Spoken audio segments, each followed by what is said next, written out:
வணக்கம். தாவேகா தலைவர் விஜய் அவர்களை என்டிஏ கூட்டணியில் இணைப்பதற்கான அந்த பேச்சுவார்த்தையானது தற்பொழுது துவங்கி இருப்பதாக தகவல் வெளியாகி இருக்கிறது.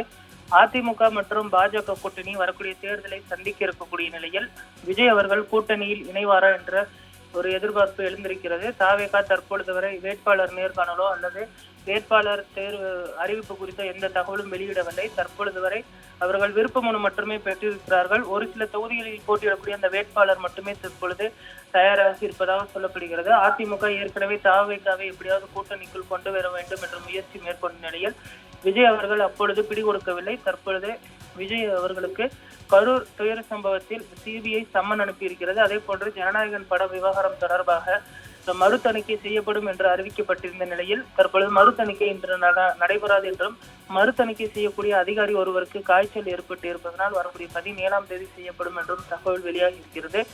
இந்த நிலையில் நாளைய தினம் விஜய் அவர்கள் சிபிஐ விசாரணைக்கு ஆஜராக மாட்டார் என்றும் 2 வார கால அவகாசம் வேண்டும் என்றும் அவர் நேரம் கேட்டிருப்பதாக சொல்லப்படுகிறது. இதன் மூலம் பவன் கல்யாண் மூலம் இந்த பேச்சுவார்த்தையானது நடைபெற்று வருகிறது.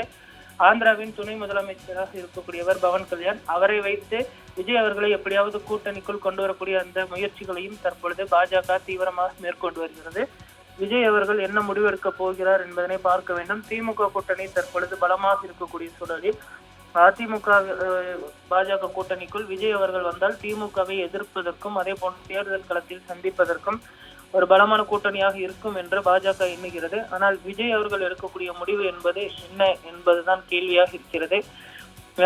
விஜய் அவர்களுக்கு 50 தொகுதிகள் வரை தருவதற்கும் துணை முதல்வர் பதவி தருவதற்கும் தற்பொழுது தயாராக இருக்கிறார்கள். ஆனால் விஜய் அவர்கள் இதற்கு பிடி கொடுப்பாரா என்பதனை பார்க்க வேண்டியிருக்கிறது.